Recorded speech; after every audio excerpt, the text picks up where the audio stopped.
विराजमान हैं और संपूर्ण परिवार के साथ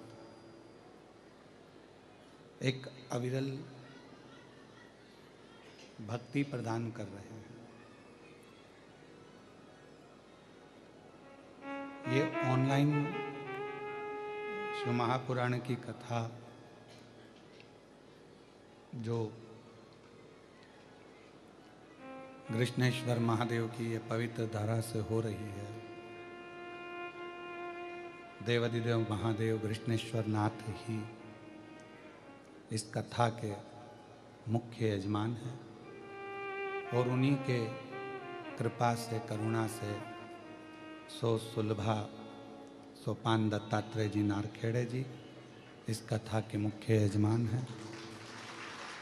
सो ज्योति श्री राजेंद्र आनंदराव पाटिल जी इस कथा के मुख्य यजमान हैं। सो पल्लवी हितेश जी नारखेड़े इस कथा के यजमान हैं।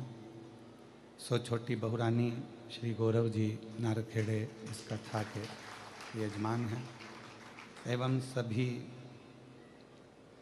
कृष्णेश्वर बाबा की वेरुल की इस पवित्र धरा पर विराजमान सभी शिव भक्तों के चरणों को नमन करते हुए संत, साधु, सन्यासी, तपस्वी, साधक, उपासक, मंदिर के सभी पुजारी, ब्राह्मण, पंडित, ब्राह्मणी सब इस पवित्र कथा के यजमान पद ग्रहण करें।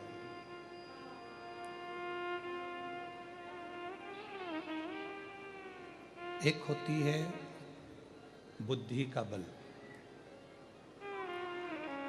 और एक होता है शरीर का बल।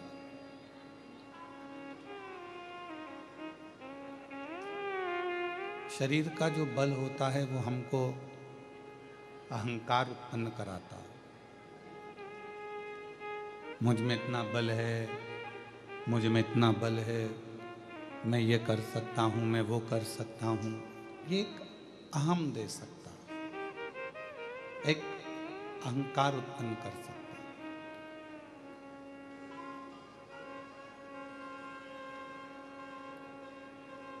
वो तुलसी का पिंडा ली हुई माता जी रोज अंदर खड़ी होती हैं, उनको अंदर खड़ा कर दो।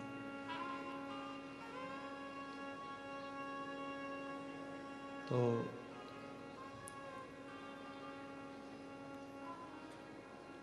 शरीर का जो बल होता है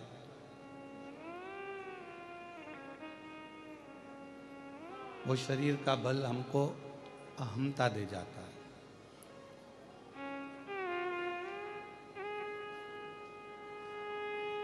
शरीर का बल हमको अहंकार दे जाता है और वो अहंकार इस चीज का देता है कि मुझ में इतना बल है और मैं ये सब कुछ कर सकता हूँ। ये मुझ में आवाज नहीं आ रही है, बाहर कर रहे हैं चालू। मुझ में इतना बल है कि मैं सब कुछ कर सकता हूँ,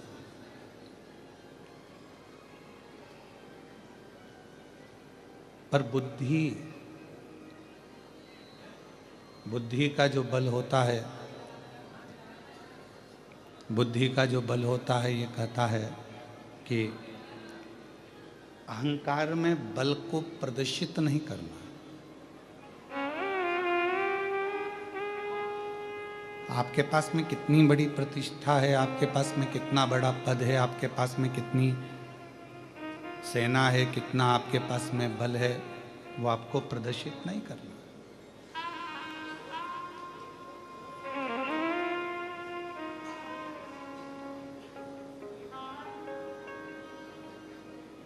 भारत और पाकिस्तान के बीच में अभी कुछ समय पहले युद्ध छिड़ा। कई लोग उसको बल का मापदंड ले रहे थे कि हम में बल है कि उसमें बल है, कि उसमें बल है, कि उसमें बल है।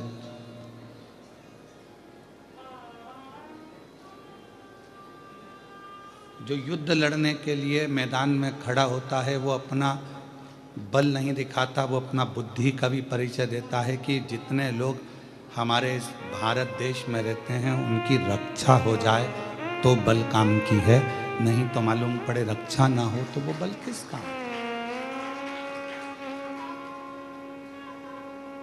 मान लो कोई अहंकार में आ जाए, अभिमान में आ जाए, विमत्ता में आ जाए, अहम में फूल जाए कि मेरे पास में इतना बल है और मैं ये कर सकता नहीं। भाई बुद्धि का बल प्रबल बल माना गया। मन धीर धरो घबराओ नहीं, तुम्हें शिव भी मिलेंगे कभी ना कभी। क्यों घबराते?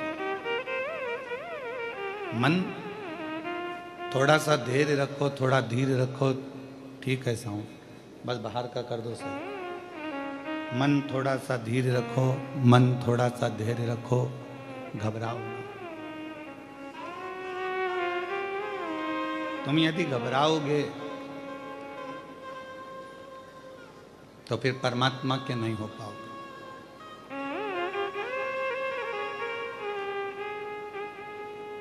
मन का धीरज, मन का धैर्य परमात्मा के करीब में लेकर जाता है। घर में दो भाई हैं, दो भाई का आपस में विवाद हो गया, तुम तो आपस में क्रोध कर लोगे, चिढ़ लोगे, लड़ लोगे, संघर्ष कर लोगे, फिर एक हो जाओगे। पर दूसरों के बुद्धि में ये समझ में आ गया कि इन दोनों का विवाद कभी भी कराया जा सकता है।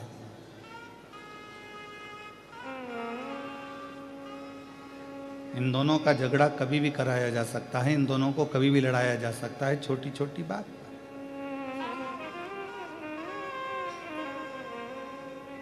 श्री हनुमान जी महाराज लंका की ओर जा रहे थे। बीच मार्ग में सुरसा मिल गई और सुरसा ने हनुमान जी से कहा कि बहुत दिनों के बाद मुझे भोजन मिला है।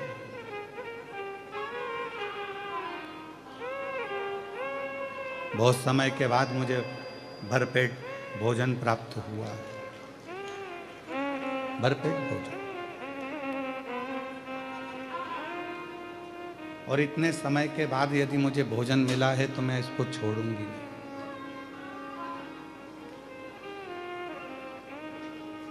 आज कथा का छठा दिवस है। कल सुबह कथा 8 बजे से 11 बजे तक यहाँ कृष्णेश्वर में हो जाएगी। टीवी पर 1 बजे से 4 बजे तक आ जाएगी। आप सब सुन लेंगे, अपने अपने घर की ओर चला जाए।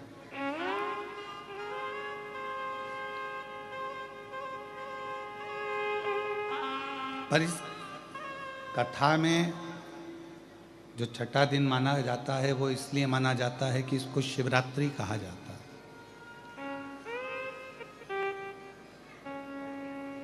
ये वो शिवरात्रि है जो कथा में प्रत्येक कथा के छठे दिन 5 दिन की होती है, तो चौथे दिन 7 दिन की होती है, तो छठे दिन मान्य होती है।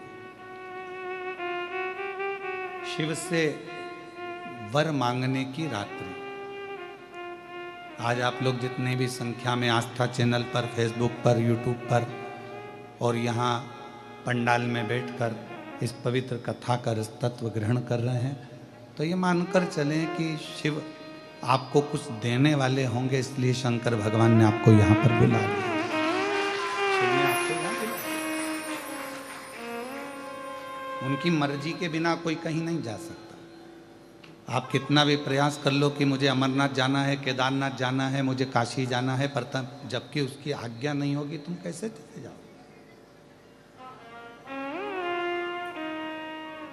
आप कितना ही प्रयास करो। ऐसे दुनिया में कई लोग होंगे, बेरुल आते हैं, अजंता की गुफाओं का दर्शन करते हैं और वहीं से चले जाते हैं।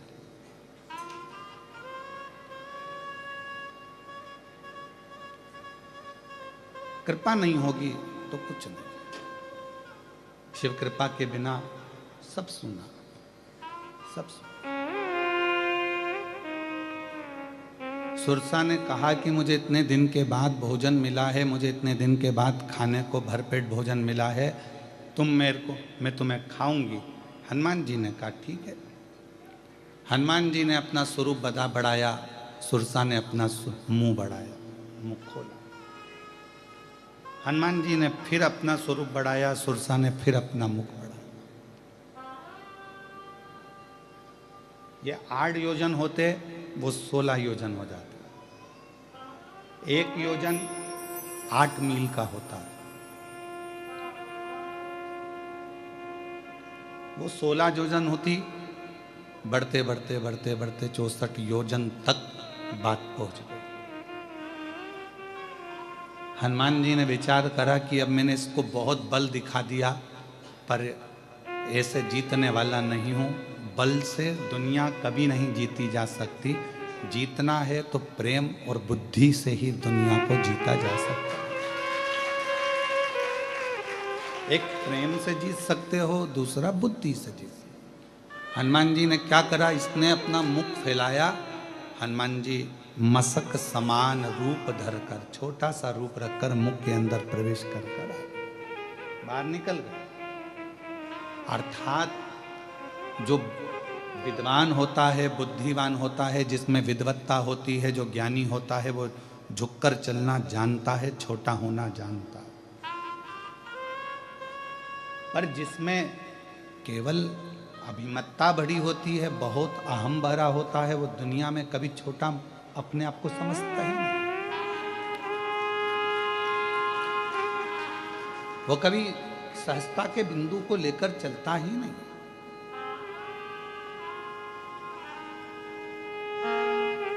एक बुद्धि, प्रेम की प्रबलता हमको नम्रता सिखा देती है।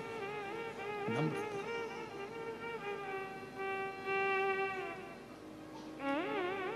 जब तुम्हारे भीतर थोड़ी बहुत भी नम्रता प्रकट हो जाए, तुम्हारे अंदर थोड़ी बहुत भी नम्रता आ जाए, तुम्हारे अंदर थोड़ा सा बुद्धि का बल बढ़कर, प्रेम का बल बढ़कर अपन छोटे हो जाएं, तो समझ लेना कि तुमने दुनिया को जीत लिया। तुमने दुनिया को जीत लिया। दुनिया जीतने का सबसे बड़ा साधन ही यही है। हम आपसे एक बात पूछते हैं,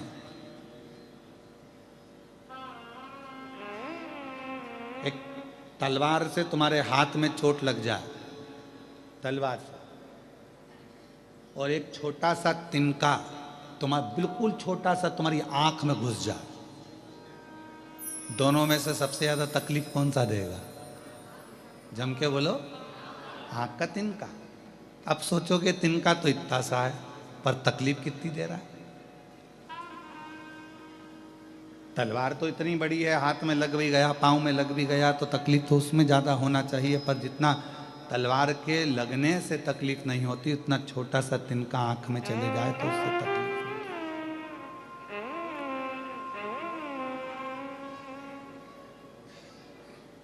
एक छोटी सी बात आपके हमारे हृदय को अगर लग जाती है तो वो श्रेष्ठता नहीं है। बंदूक की गोली और मनुष्य की बोली, ये दोनों बहुत मायना रखती है। बंदूक की गोली 1 को मारती है और मनुष्य की बोली 10 को मार देती है। मानव के मुख से निकली हुई बोली ध्यान रखना पड़ती है कि क्या बोली आप बोल रहे हो।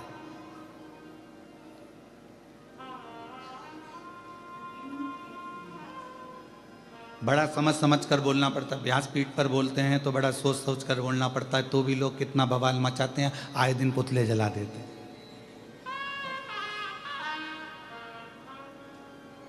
कितना सोच कर बोलना पड़ता है, विचार कर कर बोलना पड़ता है, तो भी लोग गलत निकाल लेते हैं उसमें।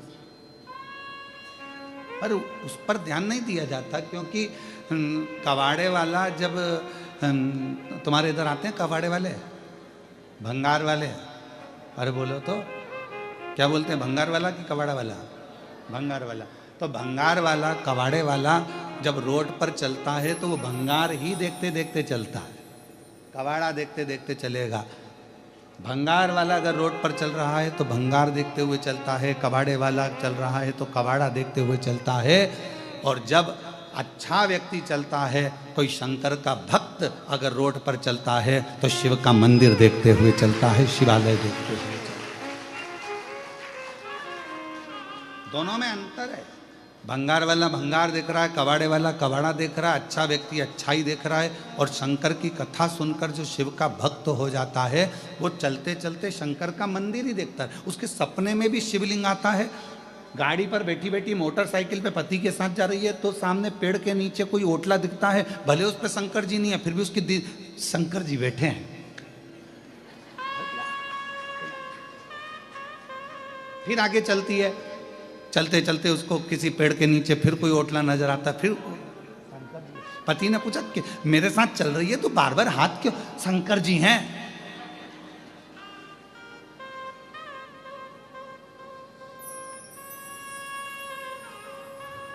पति ने कहा कि कहाँ है शंकर जी, चल मेरे साथ। और जो पति पत्नी को पेड़ के नीचे लेकर गया तो वहाँ शंकर जी तो नहीं थे, ऐसे ही ओटला बना हुआ था, उसमें आला बना हुआ था, धुनी लगी हुई थी। तो पत्नी से कहा कि देख शंकर जी हैं क्या? तो भले नहीं है, ओटला तो है ना।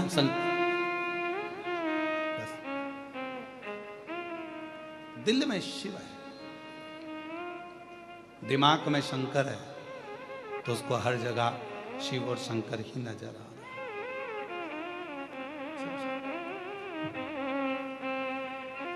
जब हृदय में भगवान शंकर बैठ जाता है, जितने शिव भक्त हैं आप देखो, आप लोग तो बहुत अच्छे से बैठे हुए हो। थोड़ा सा ये कथा तो ऑनलाइन है, अब ये लोग अगर आए हैं कथा सुनने के लिए तो आप बाहर जाकर नज़ारा जब देखेंगे, इतना तेज पानी था, सब गीले हो रहे थे। और अभी भी सबके कपड़े ऐसे निचोड़ लो, इतना पानी में गीले हैं, तो भी शंकर की कथा सुनने के लिए खड़े हैं, तो भी कथा सुनने के लिए खड़े हैं। और जिसमें हमने व्यासपीठ से कहा था कि ऑनलाइन कथा है, घर से सुनना, श्रवण करने के लिए, फिर भी विश्वास अर्थात भगवान शंकर की कथा सुनकर उनके अंदर जो भाव उत्पन्न हुआ है उसमें शिव नजर आता है, शंकर।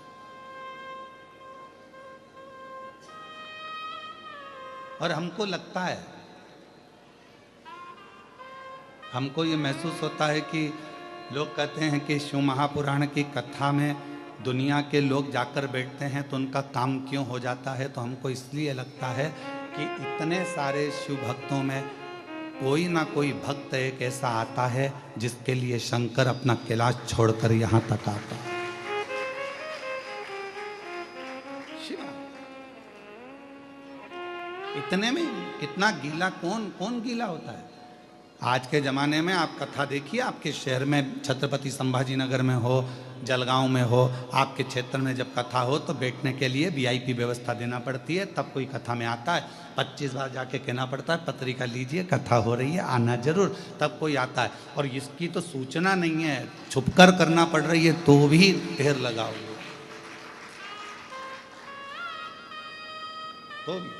तो कोई भक्त होगा उससे मिलने के लिए शिव आ जाता है।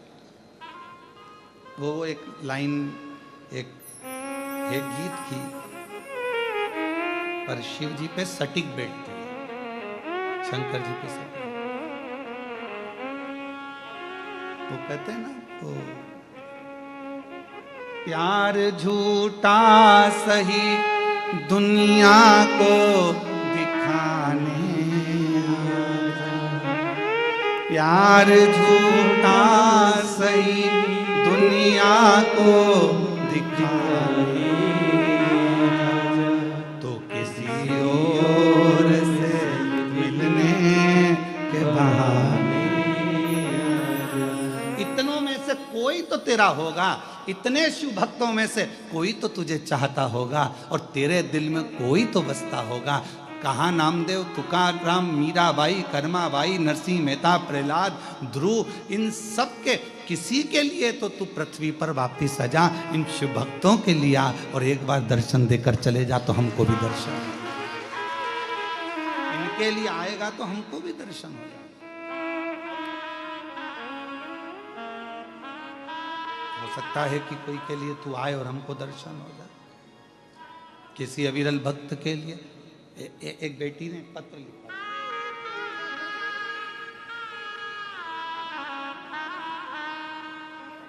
इस बेटी से हमने कल मुलाकात भी करी थी। कल वो ऊपर हितेश बोले कि गुरुजी बच्ची है, आप 2 मिनट इसको मिलिएगा। बेटी आई है? आइए बेटी, नहीं आई आज? ठीक है। मैं मीरा बंग, छत्रपति संभाजी नगर की रहने वाली हूँ गुरुदेव। बाबा के एक लोटे जल मैं क्या गुणगान करूं। मेरी बेटी कृष्णा को जन्म से सेरिबल पाप्सी एक बीमारी होती है सीपी की, जिसमें मुंह से राल टपकती रहती है, पलंग पर पड़ी रहती है, चल नहीं सकती, बोल नहीं सकती, बुद्धि नहीं रहती, माइंड काम नहीं करता। वो बीमारी मेरी बेटी को सीपी की बीमारी है, जो पूरा दुनिया जानती है। इस बीमारी में कोई खड़ा नहीं हो सकता, पांव टेढ़े हो जाते हैं, मुंह से राल टपकती रहती है, आंखों से केवल दिखता है, सुनती है, पर समझ नहीं सकती, बुद्धि नहीं होती। वो बीमारी मेरी बेटी को हो गई। डॉक्टर ने बताया कि इस बीमारी का कोई इलाज नहीं है, ये समझेगी नहीं, चलेगी नहीं, बोलेगी नहीं, ये सब चीज डॉक्टर ने कही। फिर भी हमने हिम्मत नहीं हारी और बेटी को पढ़ाने में लग गए, उसको संभालने में लग गए। डॉक्टर का इलाज चलता रहा, बेटी की सेवा चलती रही, उसको पढ़ाते, उसको संभालते, मालिश करते, सेवा करते। और मेरी सासू माँ ने कह दिया कि तू एक काम कर कि शिव जी का 1 लोटा जल चढ़ाती जा और इसको सेवा करती जा। कई वर्ष निकल गए। जब वो जन्मी थी तब ये बीमारी थी, और चलते चलते चलते चलते आपकी कथा से जो बल मिला, उस बल से वो बेटी बढ़ते चली गई, बड़ी हो गई। धीरे धीरे डॉक्टर ने कहा था पाँव नहीं चलेंगे, पर थोड़ा पाँव टेढ़ा जरूर हुआ, पर चलने लगी। उठ नहीं पाएगी पर उठी, बोल नहीं पाएगी बोली, समझ नहीं पाएगी समझी। हमने उसको स्कूल भेजना चालू कर दिया। 10वीं तक जैसे तैसे हमने जो हाथ पैर जोड़कर पढ़ा सकते थे वैसे पढ़ा दिया। अब बारी आई 11th से लाइफ बनने की। बोलने में थोड़ा सही नहीं, अगर वो आती तो हम उसको माइक देते और बुलवाते आपके सामने। बोलने में सही नहीं। फिर मेरी सासू माँ ने कहा क्यों हिम्मत हार रही हो, शिव जी पे भरोसा रखो, शंकर पर भरोसा रखो। हमने शंकर भगवान पे शमी पत्र का उपाय करना चालू करा। बेटी ने और ध्यान करना प्रारंभ करा। गुरुजी, सरसों के फूल का जो आपका उपाय है, मैं केवल मेरी बेटी के लिए ही नहीं, हजारों बच्चों को कर चुकी हूं और सारे बच्चे विद्वान होते चले गए। गुरुदेव, मेरी बेटी आज बाबा की कृपा से, शिव जी की करुणा से डॉक्टर की पढ़ाई कर रही है, MBBS, उसका नीट क्लियर। मेरी बेटी ने नीट क्लियर करा, MBBS की पढ़ाई कर रही है। और मेरी बेटी को आज कई अवार्ड, कई सम्मान मेरी बेटी को मिलते हैं। और पहली मेरी बेटी है जो इतनी शरीर से हर तरह से कमजोर होने के बाद भी डॉक्टर बनी है। और पहली मेरी बेटी है जिसने इतना रिकॉर्ड बनाया है, ये शंकर की कृपा से। आज वो बेटी यहाँ आई नहीं है, कल हम उससे मिले थे, उसका हम वीडियो आज शाम तक जारी करेंगे उसको।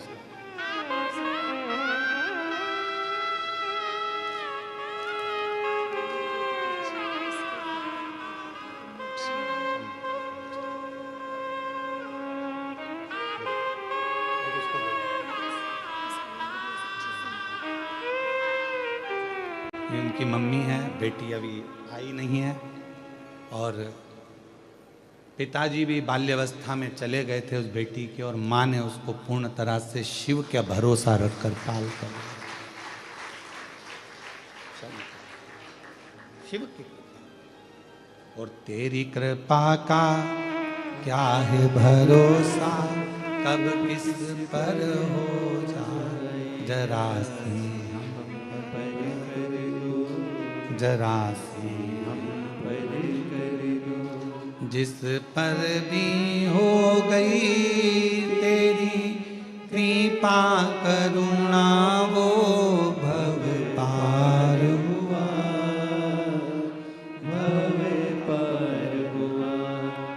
पापी हो चाहे जितना, उसका भी बाबा उद्धार हुआ, उद्धार हुआ। गिद्ध अजामिल गणिका जैसे तेरे मन को भाए, जरा सी हम पर कर दो, जरा सी हम पर कर दो। तेरी कृपा का क्या है भरोसा, कब किस पर हो जाए जरा सी हम पर कर दो, जरा सी हम पर कर दो। ये उसकी उदारता है, ये उसकी करुणा है। कल हम उस बच्ची से मिले तो हम उसका वीडियो आज डालेंगे, आप देखें ना उसको, सोशल मीडिया पे हमारे डलेगा, स्मरण कर। कितना बल होगा उस बेटी में जिसको डॉक्टर ने कह दिया कि पलंग पर ही पड़ी रहेगी। पाँव भले थोड़ा थोड़ा हल्का सा टेढ़ापन आया, पर हिम्मत नहीं आई। ना उसकी माँ ने हिम्मत हारी, ना मेरे महादेव पर विश्वास कम नहीं होने दिया, उसकी दादी ने पूर्ण भरोसा रखा।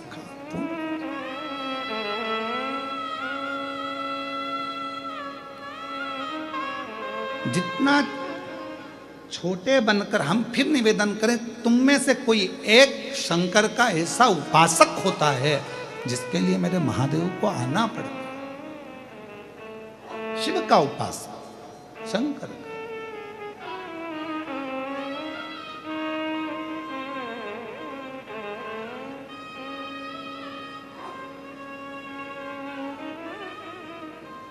हम तो मैं महादेव से, हम शिव मंदिर में कभी भी हम शंकर जी को जल चढ़ाने के लिए या शंकर जी का दर्शन करने के लिए जाते हैं तो हम कहते हैं बाबा करुणा करना। इतने भक्त तेरे पास सुबह से लेकर रात तक आते हैं, कोई एक सच्चा भक्त तो तेरे यहाँ आया होगा ना बाबा, दिल से उसने जल चढ़ाया होगा ना बाबा। हे बाबा तुझे उस भक्त की आन है। जितने भक्त आए हैं ना उनके भी दुखड़े तू मिटाते चलना और उनका कल्याण कर। इतने आते होंगे ना, उसमें से कोई एक तो तेरा अपना होगा ना बाबा। कोई एक तो तुझे बहुत प्रेम करता होगा ना बाबा, तो उससे मिलने आ जा। और जब तू, हमने देखा है, हम नारखेड़े जी के यहाँ पर जब बहुत पहले गए थे तो नारखेड़े जी के घर पर जब लगभग 7-8 साल हो गए होंगे, 7-8 साल पहले जब हम घर गए थे इनके, तो इनसे ज़्यादा सबसे ज़्यादा खुश थे इनके पड़ोसी।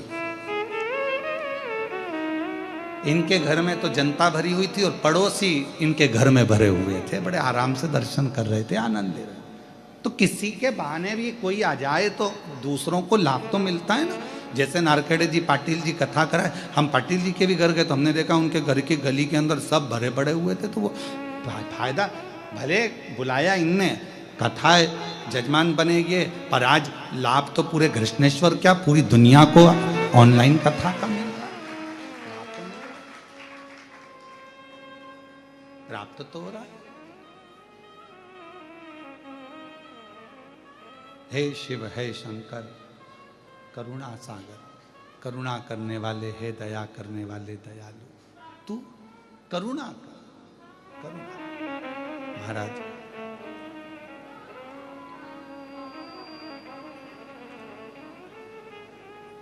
ऐसे दयालु नाथ से रिश्ता बनाइए, ऐसे दयालु नाथ से, बोलो बोलो बोलो, रिश्ता बनाइए, ऐसे दयालु नाथ से रिश्ता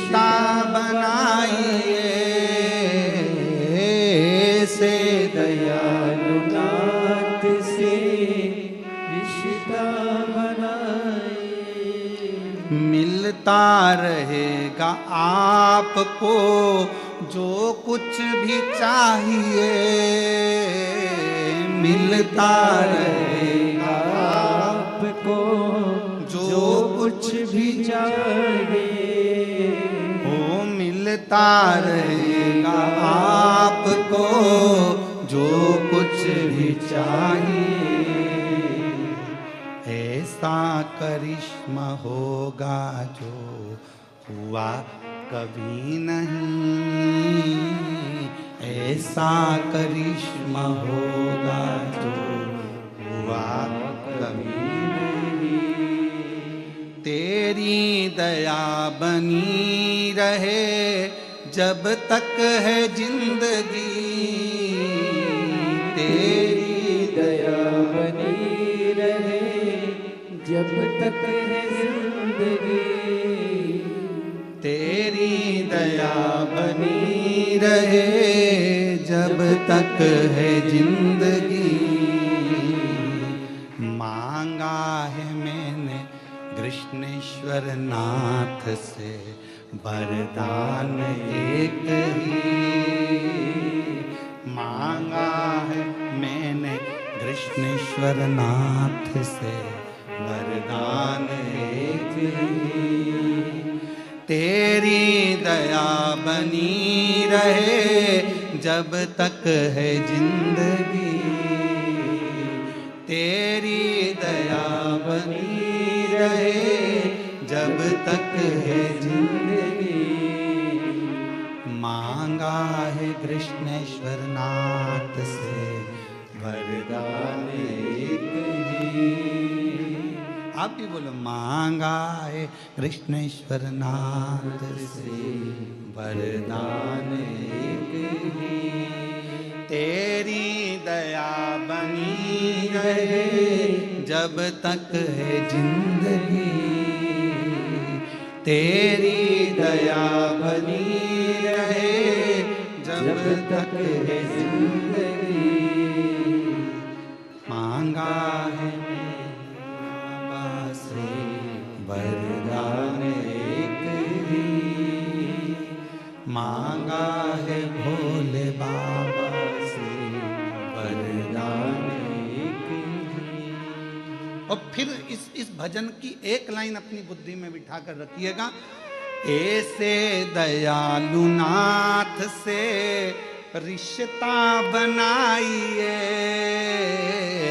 ऐसे दयालु पीछे वाले, बाहर वाले, अंदर वाले सब बोलो, रिश्ता बनाइए, ऐसे दयालु नाथ से रिश्ता बनाइए, ऐसे दयालु नाथ से रिश्ता बनाइए, ऐसे दयालु नाथ से रिश्ता बनाइए, ऐसे दयालु नाथ से रिश्ता बनाइए।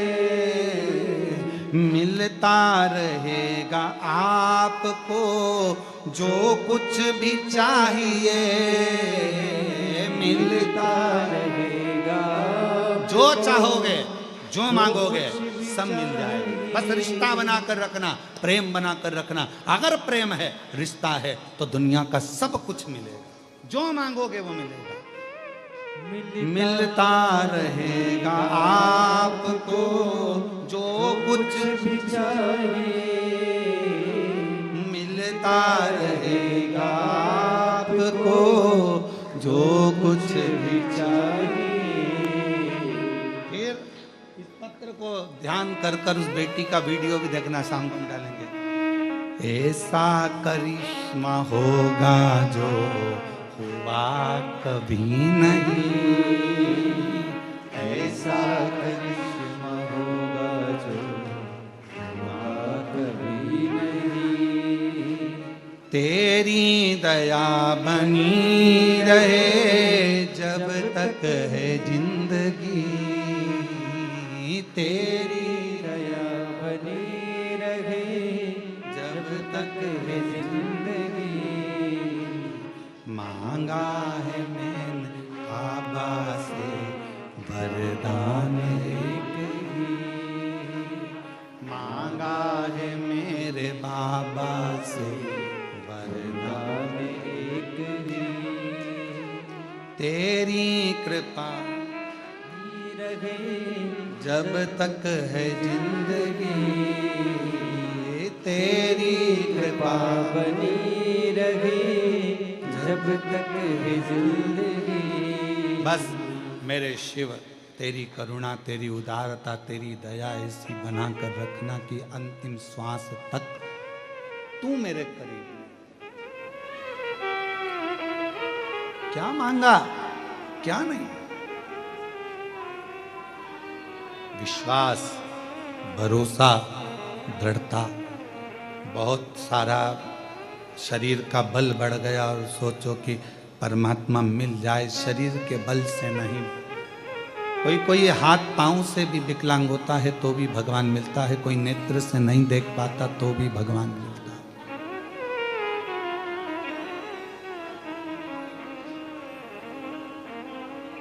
हम आपसे पूछें, एक उत्तर दीजिएगा जरा बैरुल वालों। कोई मुख से गूंगा है, नहीं बोल सकता, तो क्या भगवान उसको नहीं मिलेगा? बोलो, जम के बोलो, मिलेगा ना। मुख से भगवान को मतलब ही नहीं। कोई सुनाई नहीं देता, किसी को बहरा है, तो क्या भगवान नहीं मिलेगा? भगवान को तेरे कान से मतलब ही नहीं। कोई चल नहीं सकता तो क्या भगवान नहीं मिलेगा? तेरे पांव से भगवान को मतलब ही नहीं। भगवान को मतलब किस चीज से? तेरी आंखें नहीं है तो भगवान को तेरे उस आंख से कोई मतलब नहीं। मेरे भोलेनाथ को किस चीज से मतलब है? तो शिव महापुराण की कथा कहती है, तुम्हारे दिल से, बस मन से जो पुकारते हो उससे परमात्मा। हाथी, श्रीमद् भागवत में चरित्र आता है गज और गिरा का। हाथी कौन से कॉलेज में पढ़ा था जिसको भगवान मिल गया? कोई गुरुकुल गया था हाथी पढ़ने के लिए? गज कोई गुरुकुल में पढ़ने गया था? गज कोई कॉलेज पढ़ने गया था? गज किसी विद्यालय में पढ़ने गया था? हाथी गज किसी गुरुकुल में पढ़ने नहीं गया। ना उसको संस्कृत आती थी, ना हिंदी आती थी, ना कोई भाषा आती थी। वो तो अपने दिल की भाषा से, जब उसके पाँव को मगर ने पकड़ लिया, ग्रह ने पकड़ लिया, तब वो हाथी परिवार वालों से देखा कोई नहीं आया, तब वो हाथी ने परमात्मा को पुकारना प्रारंभ करा और दिल से पुकारा तो वो नारायण दौड़ कर आ गया। भगवान दिल की भाषा जान, मन की भाषा जान।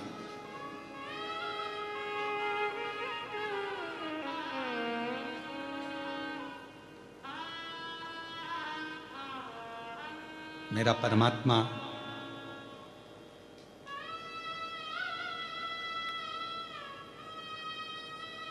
केवल हृदय की भाषा जानते हैं। नेत्र से,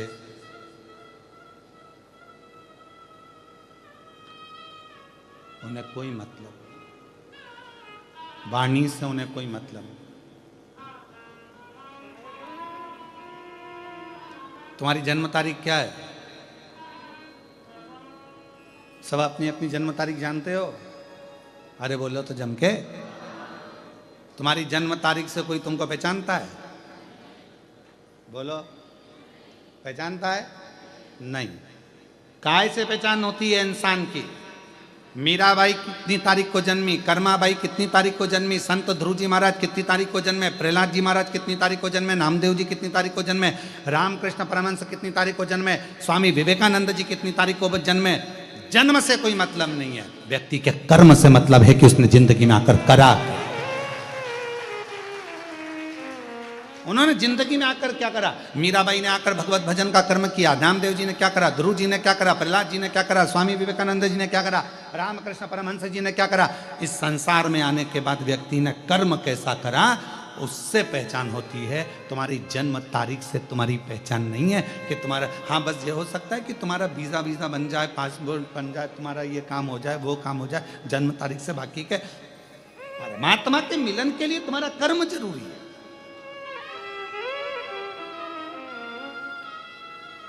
तुम कैसा कर्म कर रहे हो? आप 17 तारीख को जन्मे, 17 तारीख को ना जाने कितने और जन्म लिए होंगे। बोलो बोलो, सही है कि गलत है? 17 तारीख को तुम्हारा जन्म हुआ, 5 तारीख को तुम्हारा जन्म हुआ, 6 तारीख को तुम्हारा जन्म हुआ, 12 तारीख को तुम्हारा जन्म हुआ, 1 तारीख, 2 तारीख, 5, 1 से लेकर 31 के बीच में तुम्हारा किसी तारीख को जन्म हुआ। उस तारीख को ना जाने कितने हॉस्पिटल में कितने बच्चे जन्म लिए होंगे तुम्हारे समय पर। तुम 2 बजे जन्मे तो 2 बजे ना जाने कितने लाख बच्चे एक साथ जन्म लिए होंगे। क्या सबका भाग्य एक जैसा हो सकता? तुम्हारी जन्म तारीख से या तुम्हारे जन्म समय से कोई फर्क नहीं पड़ता। फर्क पड़ता है तुम्हारे अच्छे कर्म से। तुमने पृथ्वी पर आकर जो अच्छा कर्म करा है, लोग तुम्हारे कर्म से तुम्हें पहचानेंगे, तुम्हारी जन्म तारीख से कोई नहीं पहचानेगा। जन्म तारीख से तो केवल जो पत्नी पति को पहचान जाएगी, पति पत्नी को पहचान जाएगा, भाई बहन को पहचानेगा, बेटा माँ बाप को, माँ बाप बेटे को, बच्चों को, ये सब जन्म तारीख से पहचान जाएंगे। पर कर्म से तो दुनिया ही जान सकती है, कर्म से। इसलिए शिव महापुराण की कथा कहती है कि कर्म ऐसा कर कर जाना कि यहां से जाने के बाद लोग तुमको याद करें, लोग तुम्हें याद करें। और मत बुरे कर्म कर बंदे वरना पछताएगा।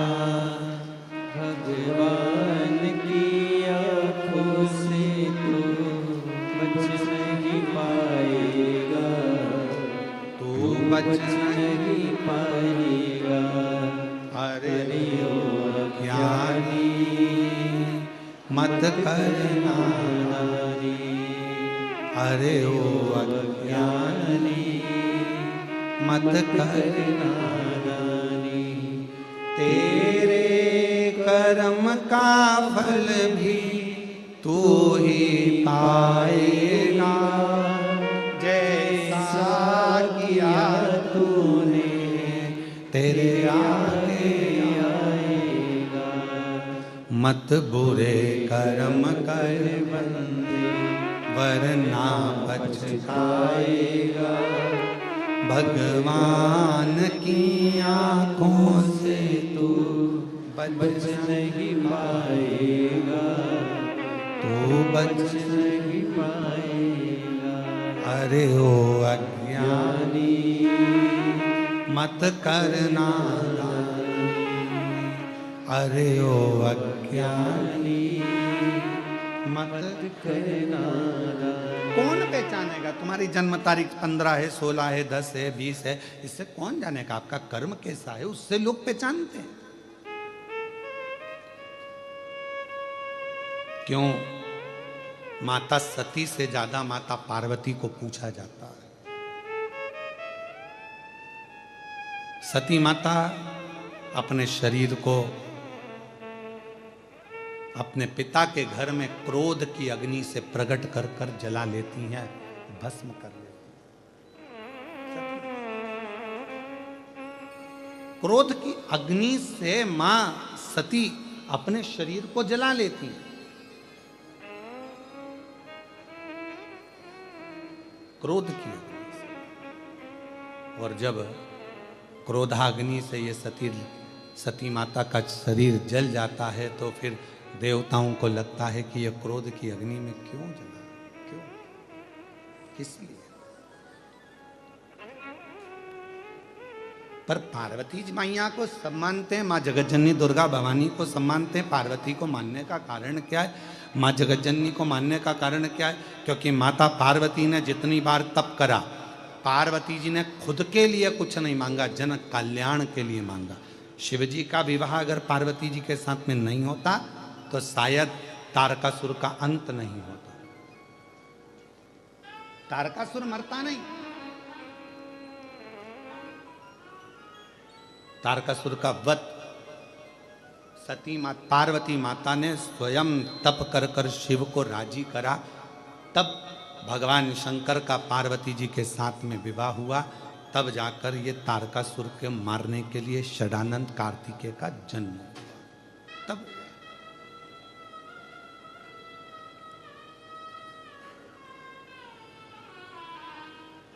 आप सबको मालूम होगा, एक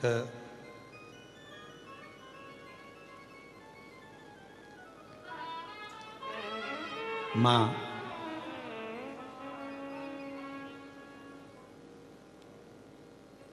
दुर्गा भवानी का एक नाम मां पार्वती का रक्त दंती का है। क्या नाम है? जम के बोलो। रक्त दंती का। दुर्गा सप्तशती के 11वें अध्याय में वैवस्व मनवंतार में 28वें युग में शुंभ और निशुंभ के चरित्र का वर्णन आता है।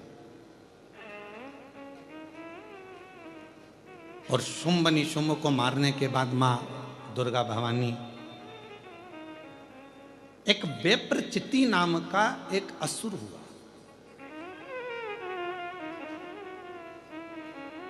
और यह वेप्रचिति एक ही काम करता था। जब इसका जन्म हुआ वेप्रचिति का, असुर प्रवृत्ति का था, कहीं पर धार्मिक आयोजन नहीं होने देता था। कोई सत्कर्म हो रहा है, कोई भजन हो रहा है, कीर्तन हो रहा है, मंत्र जाप हो रहा है, मंत्र माला हो रही है, तो वेप्रचिति उसको समाप्त कर देता था। ये वेप्रचिति का नियम था।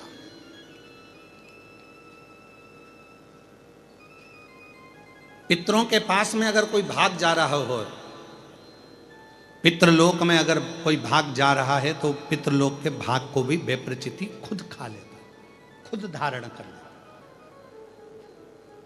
इतना भयंकर असुर था वेप्रचिति कि देवता सब त्रस्त थे उससे।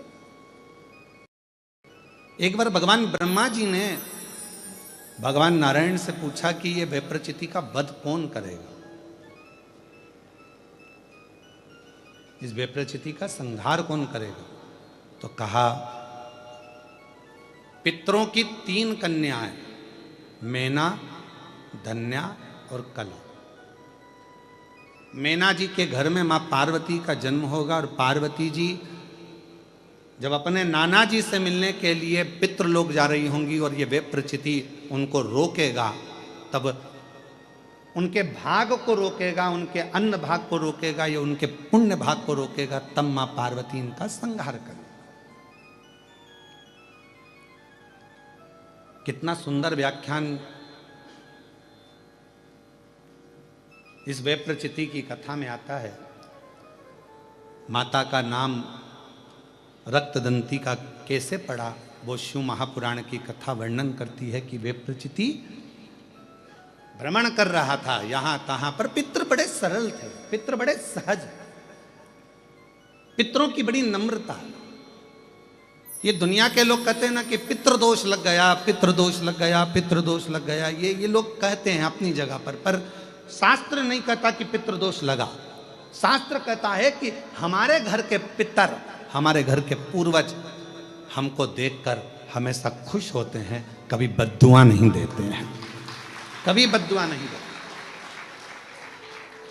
पर घर के बच्चों का एक नियम होना चाहिए, घर के बुजुर्गों का, घर के रहने वाले व्यक्ति का, घर में रहने वाला एक एक व्यक्ति का यह नियम होना चाहिए कि 16 श्राद्ध जब आए तो उन 16 श्राद्ध में आप अपने पूर्वजों को धन्यवाद दो, प्रणाम करो, नमन करो, दान करो, पुण्य करो। कुछ ना बने तो कम से कम गौ माता को एक रोटी गुड़ रखकर, शक्कर रखकर, मीठा रखकर गौ माता को 16 दिन में एक दिन तो कम से कम गौ माता को रोटी दो। ये श्राद्ध के बावजूद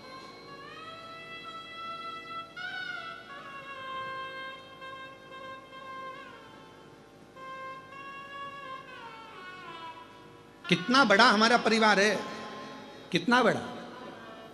आज के लड़के कहते हैं, आज के ज़माने की लड़के कहते हैं, आज के ज़माने के बेटा कहते हैं, आज के ज़माने की बेटियां कहती हैं हम क्यों बुजुर्गों को माने। अरे भाई मत मानो, पर समझो तो सही, तुम और तुम्हें जन्म देने वाला, एक लड़के को जन्म देने वाले माता और पिता कितने लोग हैं?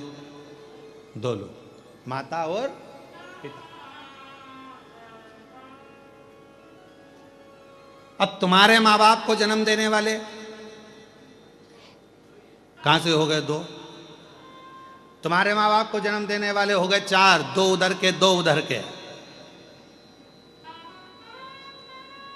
एक के द्वारा ही पैदा हो गए क्या?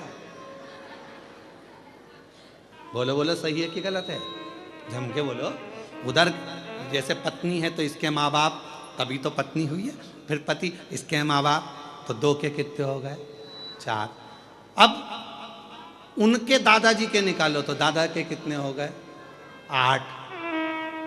उधर के, इधर के, ऐसे अंदाजा लगाओ 7 पीढ़ी का।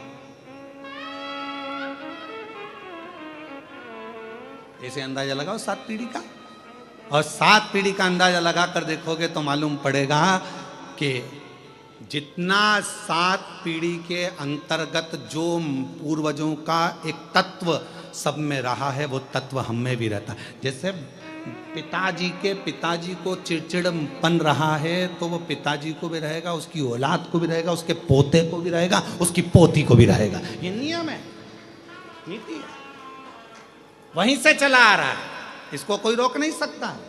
अब इसको तुम सोचो, पत्नी सोचे मैं अपने पति का चिड़चिड़पन खत्म कर दूं, या पति सोचे मैं अपनी पत्नी का चिड़चिड़पन खत्म कर दूं, तो नहीं हो सकता। ये पूर्व का चला आ रहा है, 7 पीढ़ी का। थोड़ा ना थोड़ा, थोड़ा ना थोड़ा, थोड़ा ना थोड़ा हमारे शरीर में रहता है। जब माता पिता का वो तत्व हमारे शरीर में रहता है, तो हमारा फर्ज बनता है कि जब हम श्राद्ध पक्ष में गौ माता को अगर एक रोटी देते हैं, तो ये सबको उसका फल मिल जाता है और पितरों का कल्याण हो जाता है। अब हम तो साधारण भाषा में, सजता में, हम क्यों माने? मत मानो, हमें क्या करना? आग लगे बस्ती में, अपन रहे मस्ती में, क्या किसको रोई है चादर तान के। हम क्यों माने, हमें क्या करना? मत करो। वो क्या बोलते हैं, आई डोंट माइंड, हमें क्या करना, क्या मतलब तुम्हारा मन हो जो करिए। पर निवेदन है, बिना आप उस बखाड़े को क्यों कहता? 7 पीढ़ी, 7 पीढ़ी में हजारों लोग, और एक घर का एक बेटा यदि श्राद्ध पक्ष में गौ माता को एक रोटी देता है, किसी संत साधु ब्राह्मण तपस्वी साधक उपासक को एक अन्न का निवाला देता है, तो उसका फल पूरों को प्राप्त हो जाता है।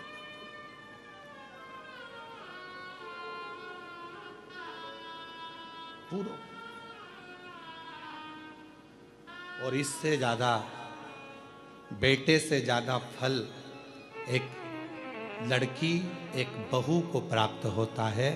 जब एक लड़की अपनी बहू बनकर आती है, जाती है, तो वो अपने मायके को भी और अपने ससुराल को भी पार करती चली जाती, दोनों की साथ साथ में। ये क्यों शिव महापुराण में मेरी माताएं, मेरी जीजियां इतनी कथा में बैठती हैं? हमसे लोग कहते हैं तुम्हारी कथा में सबसे ज्यादा महिलाएं आती हैं, तो भाई के प्रति उनका प्रेम है, मेरी बहन है, उनकी प्रियता है। तो कहा आपकी कथा में सबसे ज्यादा महिलाएं जाती हैं, सबसे ज्यादा महिलाएं, तो उनका प्रेम है, मेरी जीजियां हैं, मेरी बहनें, प्रेम है उनका, और उनका आना जरूरी है। क्योंकि एक नारी जब कथा श्रवण करती है, तो वो ससुराल की भी 7 पीढ़ी को तार देती है और मायके की भी 7 पीढ़ी को तार देती है। ये इसने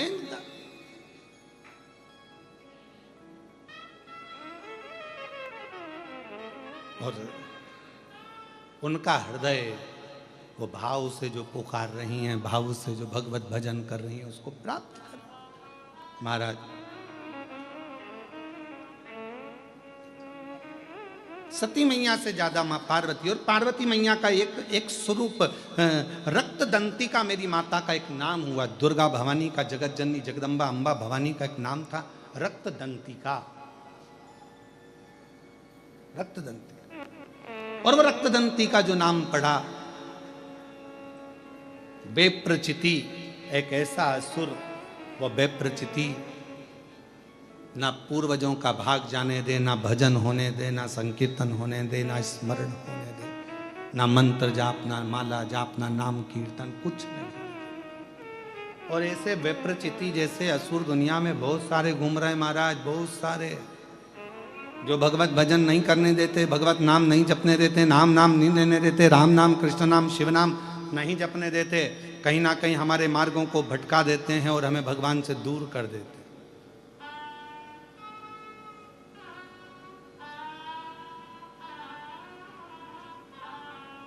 विप्रचिति जैसे असुर ढेर सारे हैं जो भगवान के नाम से दूर हटा देते, दूर। क्या होता है भगवान का नाम लेने से? क्या होता है भगवान का भजन करने से? पत्र देखो, एक पत्र में आया, पहले तो पत्र का स्मरण करिए।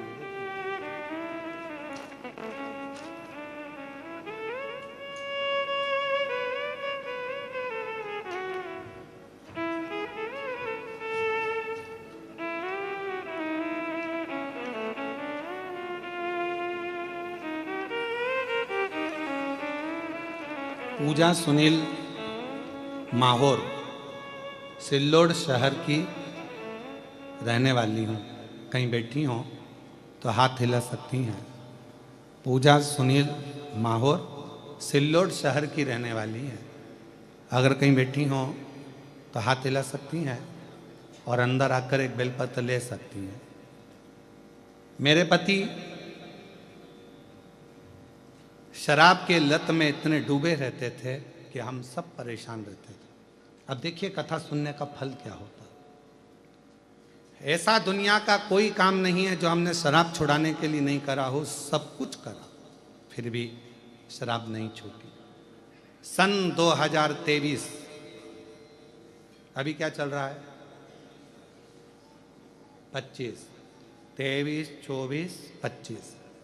सन 2023 में पहली बार किसी के कहने पर आपकी शिव महापुराण की कथा टीवी पर सुनी, और टीवी पर कथा सुनते मेरे पति और मैं दोनों ने कथा सुनी, और एकदम मेरे पति को ना जाने क्या हुआ, उन्होंने हाथ में जल लिया, शंकर भगवान को चढ़ाकर वो जल मुख में पिया, और पीते से ही बोले कि ये सियोर वाला महाराज की कथा श्रवण कर रहा हूँ, आज इस मदिरा को छोड़ रहा हूँ। उस दिन से आज तक मेरे पति ने मदिरा को हाथ नहीं लगाया। शराब को नहीं, आ जाओ बेटा। आज तक मेरे पति ने 2023 से शराब को हाथ नहीं लगाया। 3 साल हो गए।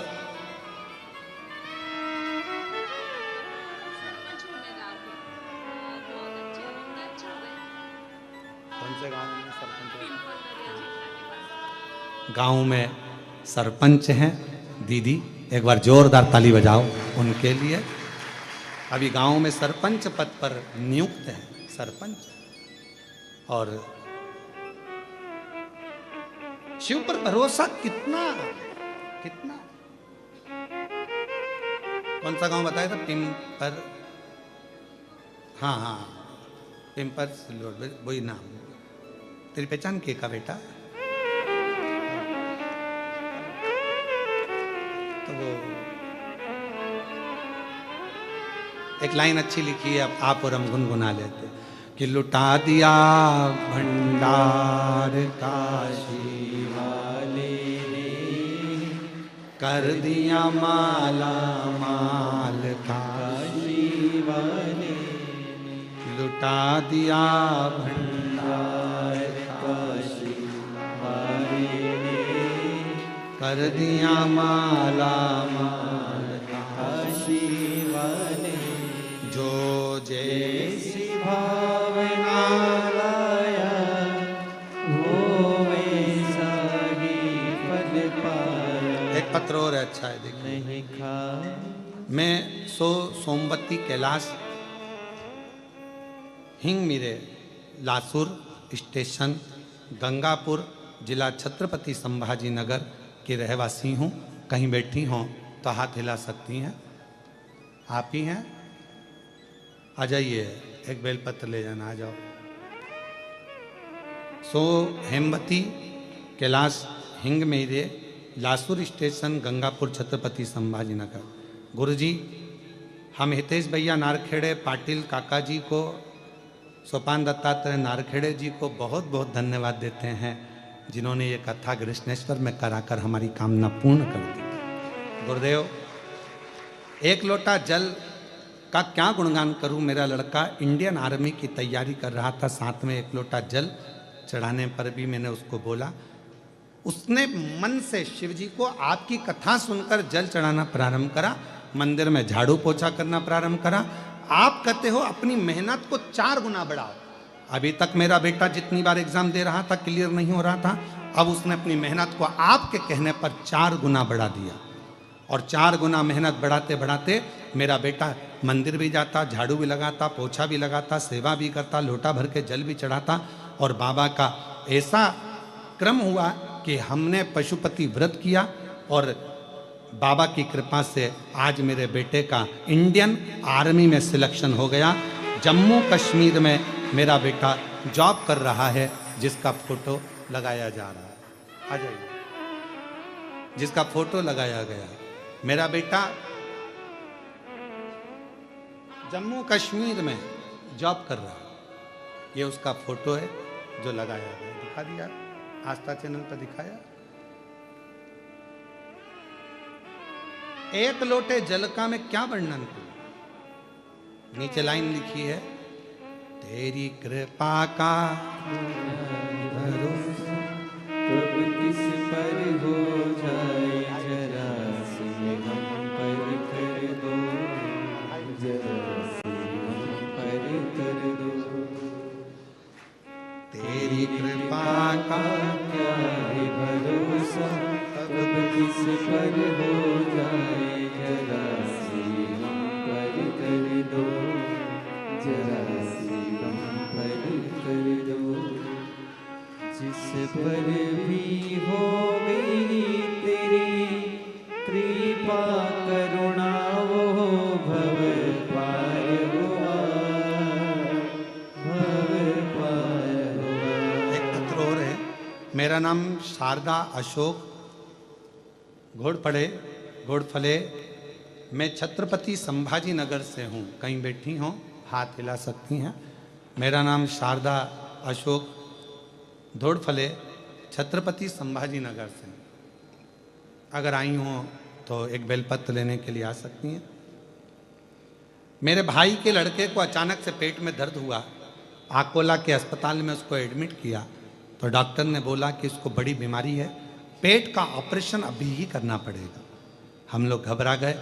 हमने उससे कहा, डॉक्टर साहब से इसको 2 दिन की छुट्टी दो, हम फिर वापस आएंगे, ऑपरेशन कराएंगे। हम उसको लेकर आ गए, दवाइयाँ ले आए और ऑपरेशन की तारीख निकलवा लाए। गुरुदेव, सारा घर नेत्रों से नीर बहा रहा था, रो रहा था। तब किसी ने कहा कि चिंता मत करो, शंकर भगवान पर अशोक सुंदरी वाली जगह पर जल चढ़ाओ, घी लगाओ और उस घी को लगाकर उस बेटे के शरीर पर लगाना प्रारंभ करो। हमने थोड़ा सा घी अशोक सुंदरी वाली जगह पर चढ़ाया, बेलपत्र चढ़ाया, जल चढ़ाया, वो सब उस बच्चे को देना प्रारंभ करा। हम लोग हॉस्पिटल गए।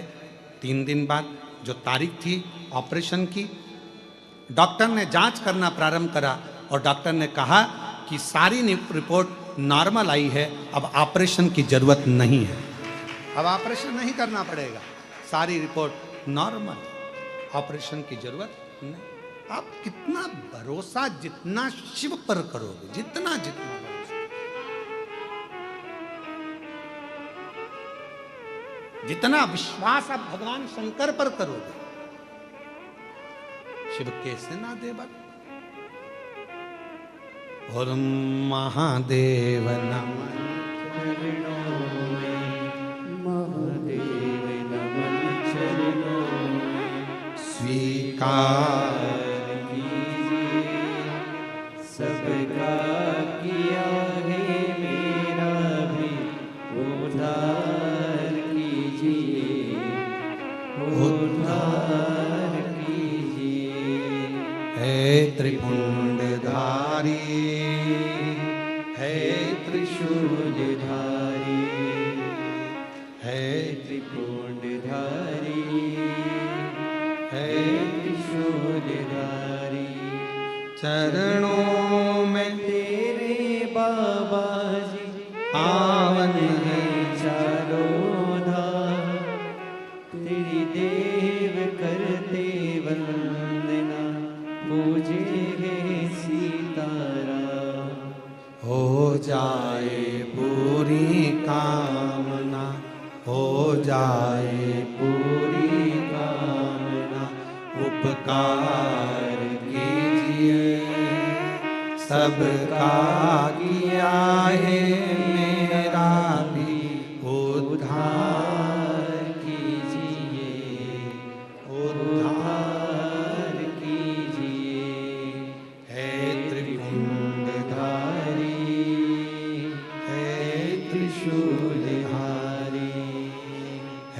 त्रिपुंडधारी हे त्रिपुंडधारी। बेप्रचिति नाम का असुर कोई सत्कर्म नहीं करने देता है, कोई सत्कर्म, भगवत भजन नहीं करने देता। ऐसे दुनिया में ना जाने कितने लोग हैं जो भगवान के भजन से लोगों को दूर करते हैं, डर उत्पन्न करते हैं, भय उत्पन्न करते हैं। शिव महापुराण ने सारे डर हटा दिए, शिव महापुराण ने सारे भय हटा दिए। शिव महापुराण ने कह दिया आप शंकर को एक लोटा जल चढ़ाओ और अपनी जिंदगी मस्त बनाओ, यही जीवन का एक सार्थक। भय से मुक्त करा है शिव पुराण ने। पहले लोग डराते थे, शंकर मंदिर मत जाना, गर्भवती नारी है तो शिव को जल मत चढ़ा। कौन से पुराण में लिखा, कौन से शास्त्र में लिखा कि नारी गर्भवती हो जाए तो शंकर जी को जल ना चढ़ाए, शंकर जी के मंदिर नहीं जाए, शिव जी की आराधना ना करे? कल हमने पत्र पढ़ा था, उस पत्र में लिखा था कि 9 महीने तक वो महिला शिव के मंदिर जाती रही और सब ने कहा था कि इसके घर में लड़की होगी, क्योंकि 2 पहले थी तो कहा कि लड़के का योग नहीं है, पत्रिका दिखा ली, हाथ दिखा लिया, सब महाराज ने कह दिया लड़की होगी, लड़की होगी। शंकर पर भरोसा करा, पूजन करी, 9 महीने जाती रही, आखिर में पुत्र रत्न की प्राप्ति हुई। ये शिव कृपा।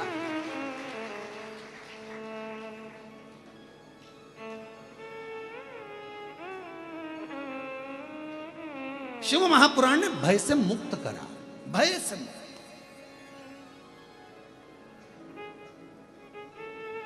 कई लोग कह देते हैं गुरुजी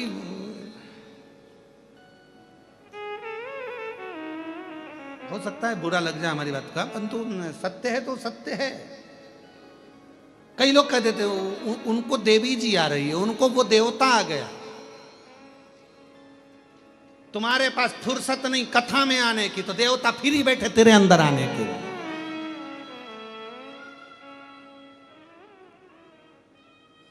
तुमको फुर्सत नहीं है कथा में जाने का। बोलो बोलो सही है कि गलत है?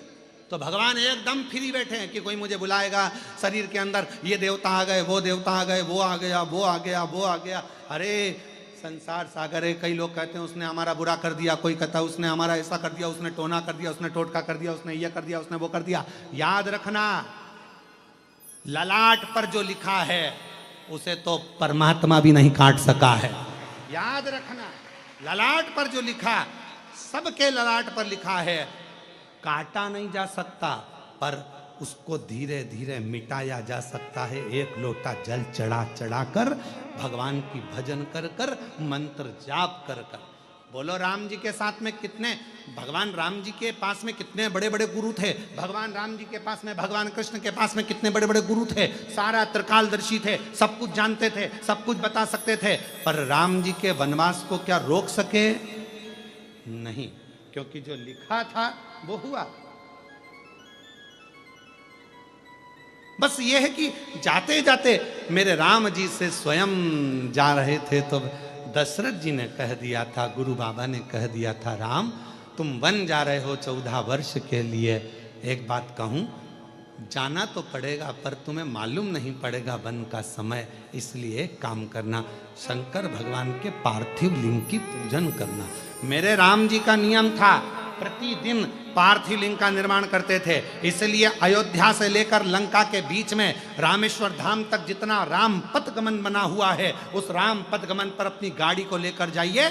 जब भारत सरकार ने राम पथगमन बनाया है, पूरे राम पथगमन पर जाकर देखिए, जितने राम जी के मंदिर राम पथगमन पर नहीं मिलेंगे, उतने शंकर जी के मंदिर मिलेंगे, क्योंकि शंकर के पार्थिव लिंग का पूजन किया है भगवान राम ने, पार्थिव लिंग का पूजन किया।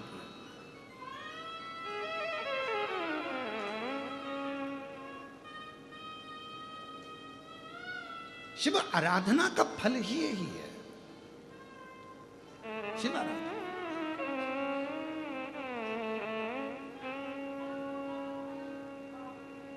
भगवान शंकर की आराधना का सुख आनंद ही है।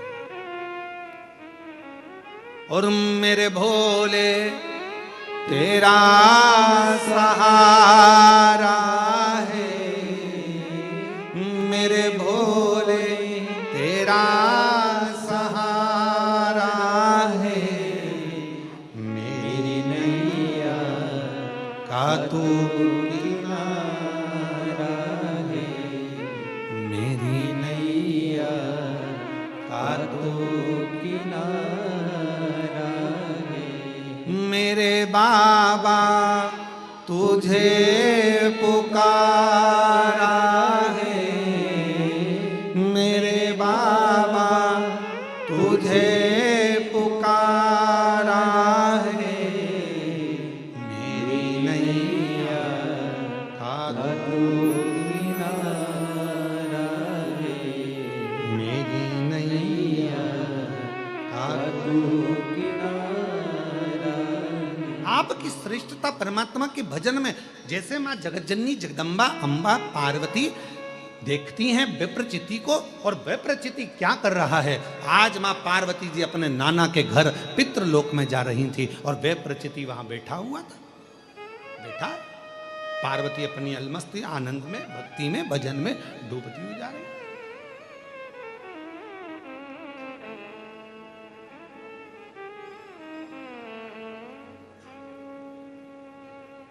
पार्वती जी अपने आनंद में जा रही थी, भजन करती करती स्मरण करती करती मंत्र जाप करती करती नाम जप करती करती चली जा रही।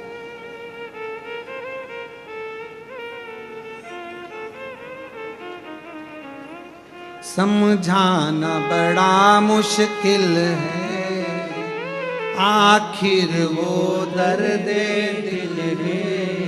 समझाना बड़ा मुश्किल है, आखिर वो दर्द दिल है। सच्चा दरबार लगा है, ये भोले की महफिल है। सच्चा दरबार लगा है, ये भोले की महफिल है। नैनों को काशी वाले का हो, नैनों को डमरू वाले का दीदार चाहिए, वो काशी